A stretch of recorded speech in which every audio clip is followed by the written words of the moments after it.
Bueno, vamos a complementar algo de la que habíamos hablado de la clonación, ¿no? Recuerden, este es el primer esquema que habíamos visto, ¿sí? En el que se representa la clonación de una forma relativamente, eh, para mi gusto, muy sencilla, ¿no? Es decir, hablar de un DNA foráneo que se puede cortar con una determinada enzima de restricción, obviamente sin dañar la sección del gen que queremos incorporar al vector de clonación y luego en el microorganismo en el que se va a clonar este gen, ¿no? Entonces hay que elegir muy bien la enzima de restricción, elegir adecuadamente el plásmido también que se va a usar, ¿no? En este caso nos están dando el ejemplo del plásmido PBR322, ¿sí? Entonces se usa la BAM-H1 que corta en determinados fragmentos el DNA y obviamente alguno de ellos es el gen que nos interesa, ¿no? Entonces se corta, en este caso, en un sitio en el que se interrumpiría el gen de la tetraciclina, ¿no? Se corta, se hibridiza, o sea, se conjuncionan ambos DNAs, ¿no? El plasmídico y el foráneo, y obviamente hay siempre la posibilidad de que se reconforme el plásmido inicial, ¿no? Es decir, se cierra y aquí no pasó nada. Las bacterias que reciban este plásmido pues van a seguir siendo resistentes, perdón, van a adquirir la resistencia a la ampicilina y a la tetraciclina, ¿no? En cambio, aquel plásmido que ha incorporado el gen en cuestión en la bacteria transformada, ¿sí? Cuando se hagan las pruebas de selección, pues nos va a dar que ha adquirido la resistencia a la ampicilina, pero no a la tetraciclina, ¿no? Entonces eso, repito, se hace a través del uso de medios de cultivo con antibióticos, ¿no? Y por ese tipo de replicación en placa, pues podemos ubicar en forma relativamente sencilla la bacteria que presenta esta combinación, ¿no? Resistente a la ampicilina y sensible a la tetraciclina. Eso quiere decir que el plásmido incorporó el DNA foráneo y la bacteria incorporó el plásmido, ¿no? Ahora otra cosa es que obviamente este gen se vaya a expresar, ¿no? Eso ya también tiene mucho que ver con la capacidad que tengan los promotores, ¿no? En este caso del gen de la resistencia a la tetraciclina, que permitan la transcripción, ¿no? De este gen extraño y luego su traducción, y obviamente recién vamos a poder hablar de una expresión, ¿no? En eso de la expresión seguramente sí van a ver ustedes tal vez ya en una aplicación de todo esto de la clonación, que también la expresión no es así instantánea, ¿no? Hay una expresión que se llama transiente, ¿no? Cuando el gen en la primera generación, digamos, bacteriana todavía se expresa, ¿no? Porque está recién incorporado y qué sé yo, y está relativamente accesible a la lectura, ¿no? Pero ya otra cosa es una expresión definitiva, es decir, que siguientes generaciones de las bacterias conserven este gen en el plásmido y lo mantengan, ¿no? Replicando, replicando, replicando, y ahí sí podemos hablar de un éxito en la expresión del gen, ¿ya? Ver, recuerden, nosotros hemos hecho un video, ¿no? En el cual hemos visto que ya es más complicado el mecanismo cuando este DNA foráneo que se va a insertar a una bacteria no es propiamente de una bacteria, sino de un organismo eucariote, ¿no? Eh, se ha visto cómo se había trabajado con el gen de la insulina y vimos que no se utilizó el DNA, sino en realidad se utilizó el RNA mensajero, que fue todo un logro poderlo aislar de esos miles de RNAs mensajeros que de repente se puedan expresar en cierto momento a partir de una célula, ¿no? Esa fue una etapa muy crucial que obviamente hoy en día es relativamente más sencilla, ¿no? Porque ya se tienen secuenciados los genes, es más fácil construir la sonda para pescar el RNA mensajero, ¿no? De repente ya está tan conocido que incluso lo puede construir, ¿ya? Entonces, una vez obtenido ese DNA mensajero, veíamos que la siguiente etapa era conseguir el DNA copy, ¿sí? Y ese DNA copy sí recién poderlo cortar adecuadamente, insertar en el plásmido adecuado, ¿sí? Hay que seleccionar también a través de estos marcadores genéticos, no se olviden, ¿sí? Estas son resistencias no porque nos interesa que la bacteria se haga resistente, sino porque nos ayuda luego a buscar cuál es la bacteria que ha recibido el plásmido en cuestión, ¿no?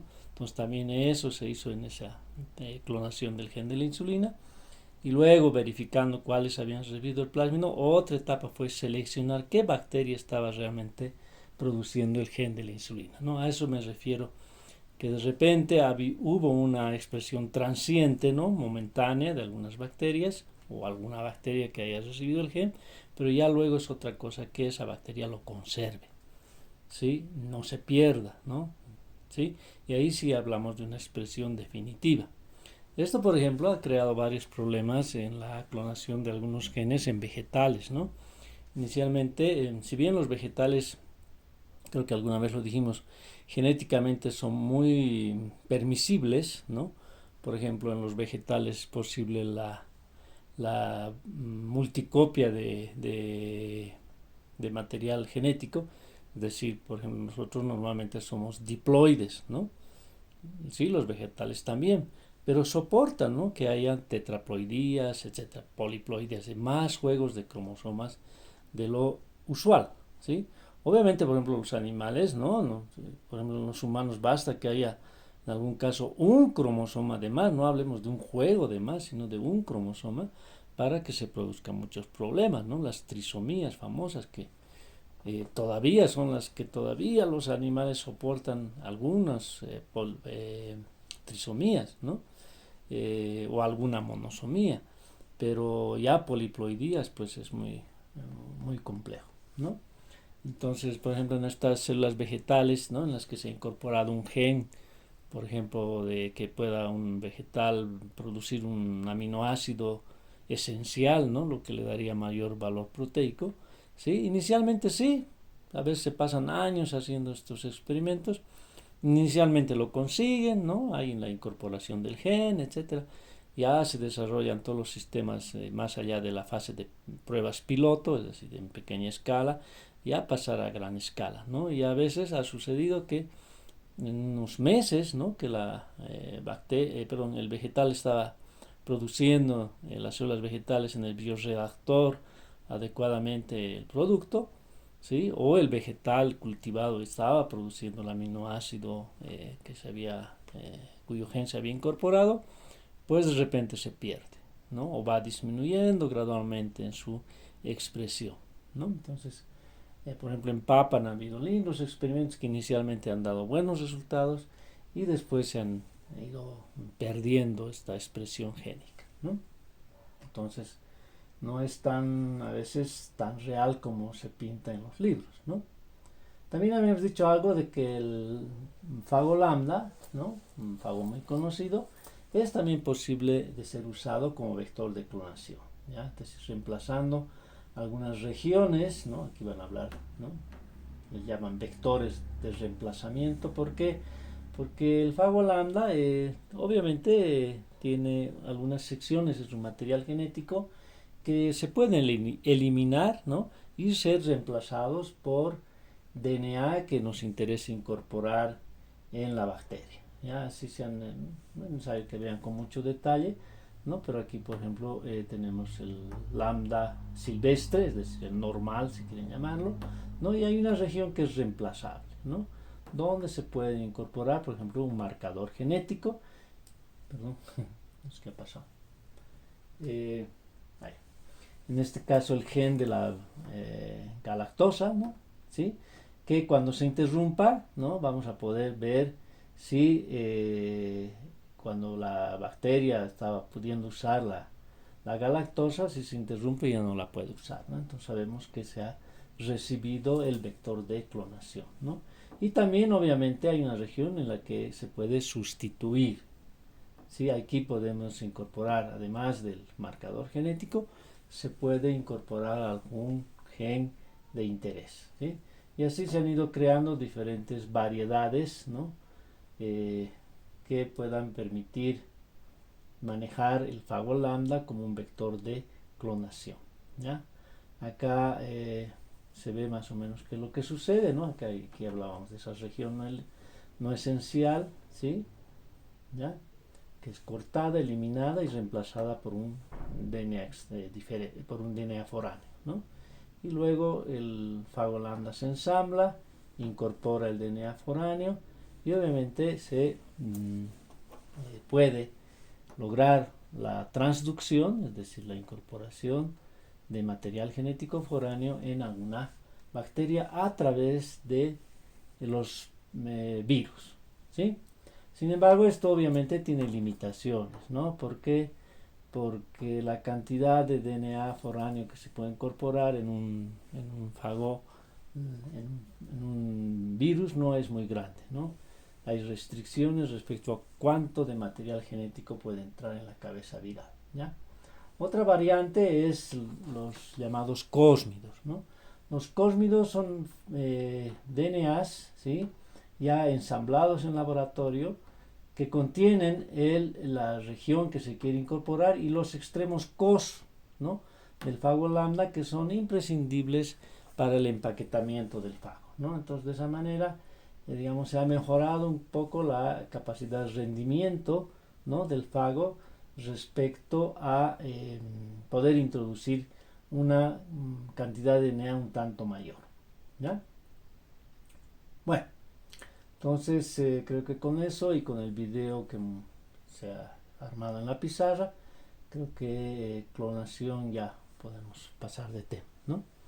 No vamos a hablar mucho de PCR, la verdad, porque el otro día en el informe de la doctora Rebollo sé que en su asignatura, la verdad no sé si la llevan todos o tal vez solo los de la mención de genética, pero le han dado un realce muy grande, obviamente por el tema del coronavirus, donde uno de los métodos de análisis, ¿no? Aparte del inmunológico, ¿sí? Es el PCR en tiempo real, ¿no? Entonces, mucho han hablado de aquello. También lo han visto en biología molecular, es decir, no es algo nuevo para ustedes, ¿no? ¿Ya? Pero solamente para recordarles, ¿no? Que el PCR en realidad tiene tres etapas, ¿no? Una donde se debe abrir la cadena a copiar innumerables veces, ¿ya? Eso se hace a través del calor, ¿no? Temperatura muy cercana a los 90-95 grados centígrados, ¿sí? Donde un poco dependiendo de la cantidad de pares GC, pares AT que existan en la región, pues se va a usar más calor si hay más pares GC y menos calor cuando hay pares AT, ¿no? Sin embargo, recordemos que en general, una forma muy general, por lo menos los organismos superiores, ¿no? Tenemos un 50% de pares AT y un 50% de pares GC en general. Ahora, pueden dentro de esa generalidad haber algunas regiones más ricas en pares GC o en pares AT, ¿no? Entonces eso lo va a decir la secuencia, ¿no? Y la temperatura se podrá calcular de acuerdo al porcentaje de pares, ¿no? Pero normalmente esto oscila entre 90 y 95 grados centígrados, ¿sí? Por lo tanto, lo primero que hace el equipo, el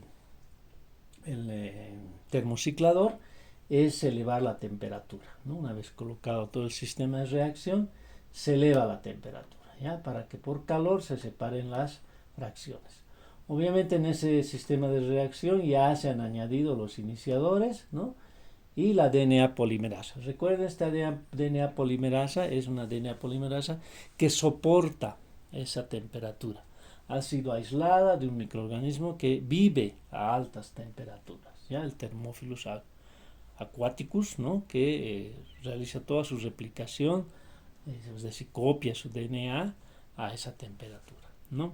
El PCR inicialmente era más complicado de hacer, ¿no? Porque se usaba una polimerasa normal, aislada de un microorganismo que vive a temperaturas normales, ¿no? Entonces, en el sistema de reacción, cada vez que se pasaba el ciclo de temperatura, de alta temperatura, había que añadir nuevamente la polimerasa porque ya se había inactivado, como toda enzima lo hace, una enzima normal, de temperatura normal. Cuando se eleva la temperatura se inactiva, ¿no? Porque se desnaturaliza, ¿ya? Entonces, ahí tenemos el calor, ¿ya? Entonces se baja la temperatura, ¿no? Desciende la temperatura, ¿para qué? Para que se peguen los iniciadores, ¿no? O los primers, ¿ya? Que deben ser, obviamente, no tienen que ser diferentes, ¿no? Porque esta cadena no tiene la misma secuencia que esta. Esta es el complemento de esta y viceversa, ¿no? Entonces aquí hay una cierta secuencia de nucleótidos y aquí hay otra. ¿Ya? Entonces tiene que haber una cadena un iniciador para cada una de las cadenas. ¿Ya? Entonces luego hay que bajar, ¿no? ¿A cuánto? Normalmente cerca a los 50 grados centígrados, ¿no? Para permitir la hibridización. Obviamente también cabe la posibilidad de que las cadenas nuevamente se reúnan, ¿no? ¿Por qué? Porque se ha bajado la temperatura. Bueno, pero como esta es una región muy larga y obviamente por la cinética, digamos, de la reacción, podemos imaginarnos que esto tarda un poco más en unirse, reconocerse y unirse porque es una cadena larga, pues los primers lo hacen más rápidamente porque son cadenas cortitas, ¿no? Entonces hay la buena posibilidad de que se unan primero a lo que se quiera copiar, ¿no? Antes que las cadenas se reúnan, ¿ya? Entonces luego la DNA polimerasa empieza a copiar, ¿no? Como corresponde, ¿ya? Y va a copiar todo el complemento, ¿sí? Ahora, obviamente, se debe repetir este ciclo, ¿no?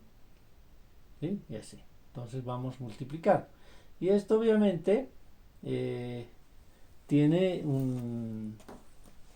una curva de copia, ¿no? No vamos a hablar de replicación, aunque en realidad es una replicación, pero una curva de cuántas copias se van generando, ¿sí? Es exponencial, ¿no? Es decir, partimos de 1, 2, 4, 8, 16, 32, etc. De tal manera que también aquí aplica la formulita, ¿no? Cuántos ciclos se han llevado a cabo, entonces es el número de copias finales va a ser n igual 2 a la n ciclos. Es decir, por ejemplo, 30 ciclos, ¿no? Entonces se tiene que poner 2 a la 30. Y obviamente eso nos da, acá está, el orden de magnitud, ¿no? Centenas, miles, 10 miles, 100 miles, millón de copias, ¿no? 10 millones, etc.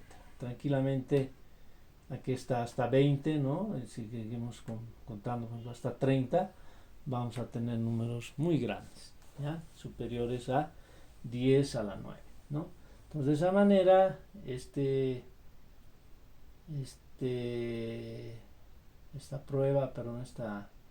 técnica del PCR, ¿sí? Reacción en cadena de la polimerasa, pues permite amplificar cualquier sección de DNA muchísimas veces, ¿ya? Ahora, aquí hay también que saber y recordar que, ¿no? Si yo voy a amplificar una sección codificante o una sección no codificante, ¿sí? Por ejemplo, cuando se amplifican secciones codificantes, se hace la secuenciación, etcétera, se hace normalmente con el fin de percibir las diferencias entre un organismo y otro, por ejemplo, ¿no? Digamos, los árboles filogenéticos, desde dónde viene y cuándo se separaron dos especies, etcétera, se hace por comparación de las pequeñas diferencias que puedan haber. Y obviamente esas pequeñas diferencias se van a expresar mejor en las regiones codificantes, ¿no?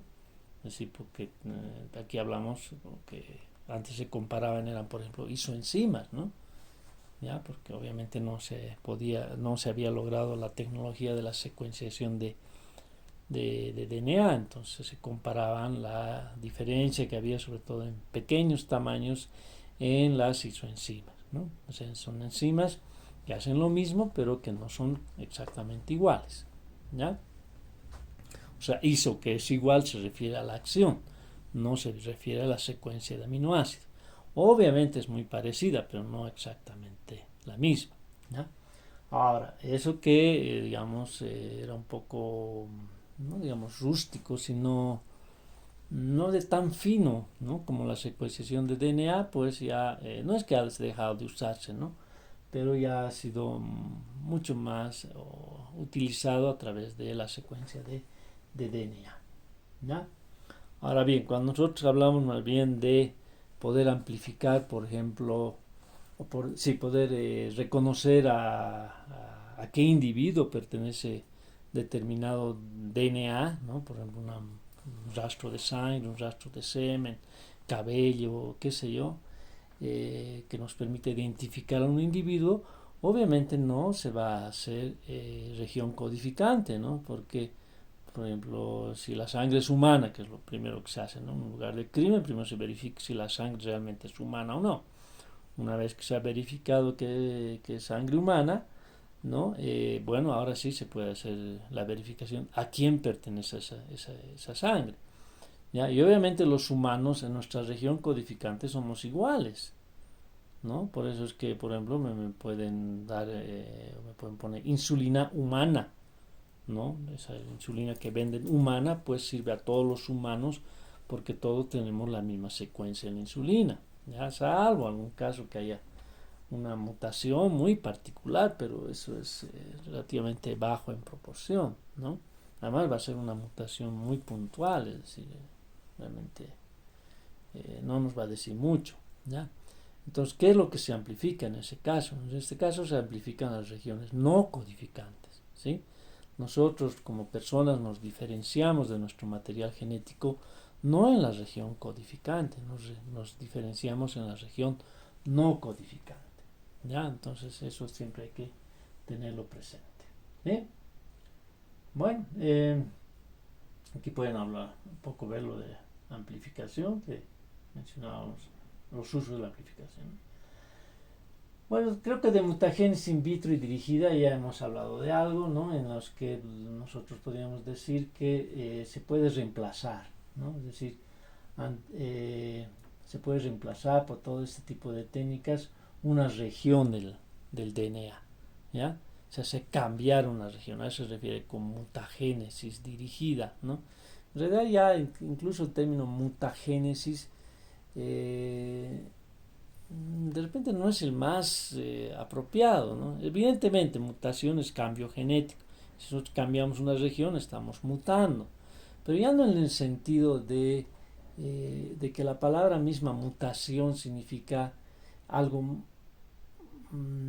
digamos, diferente, que puede ser bueno, puede ser malo, ¿no? Porque la mutación es así, generalmente el mutante es defectuoso, ¿sí?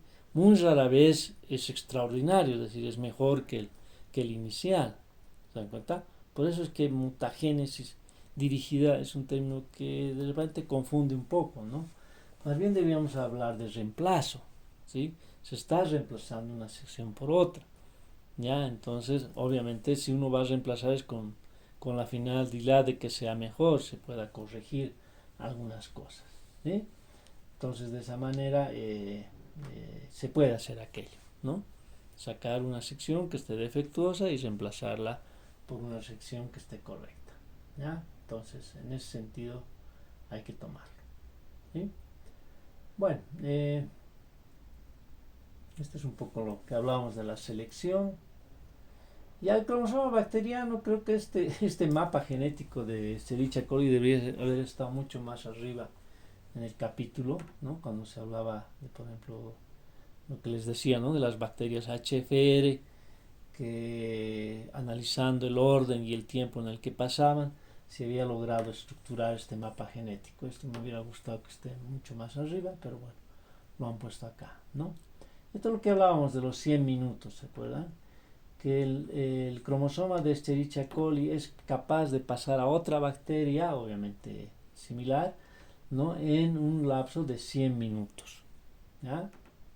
De extremo a extremo, ¿no? Obviamente es covalente circular cerrado, entonces por eso el 100 y el 0 están en la misma posición, ¿ya?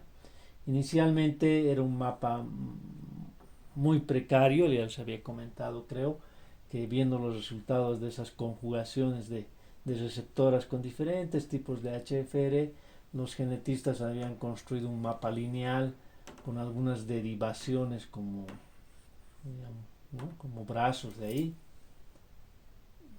No quiero el descuento, joven. Ya. Y que pues era bien, ahora hasta podría provocar risa, ¿no? Bastante incongruente ese mapa genético, pero eso era lo que había, ¿no? En esos tiempos. Luego ya cuando se dieron cuenta de que pasaban en secuencia, ¿no? Y siempre en el mismo orden, etcétera, ya se fueron dando cuenta que era circular, ¿ya?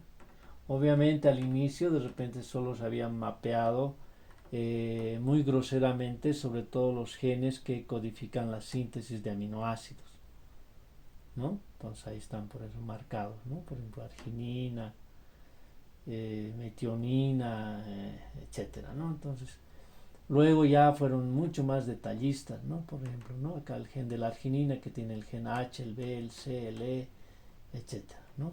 Y así, ¿ya? Entonces, cada vez ha sido mucho más preciso este mapa. Esto todavía ya es mucho más, ¿no? Es decir, ya se conoce base por base, obviamente. Claro, si ya se conoce el genoma humano, ¿no? Imagínense 30.000 genes, pues 3.000 genes obviamente que se conocen con mucho detalle. ¿Sí? Bueno, entonces con eso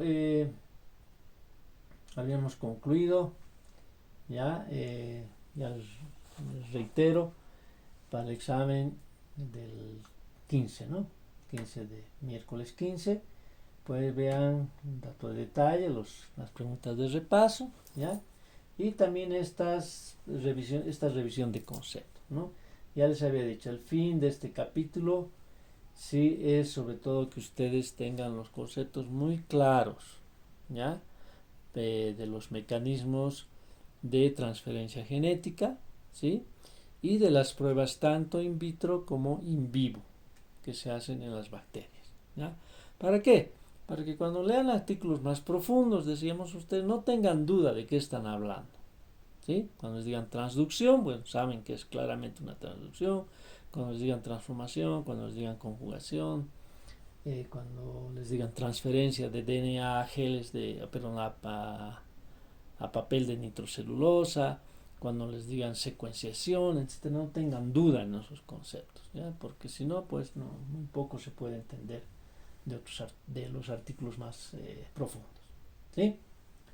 Bueno, entonces ya el siguiente video vamos a iniciar el capítulo 9, ya primero les había dicho vamos a avanzar el 10 que es genética bacteriana, y ahora vamos a entrar al capítulo de virus, ¿no? Que es el capítulo 9. Bueno, ahí vamos a quedar.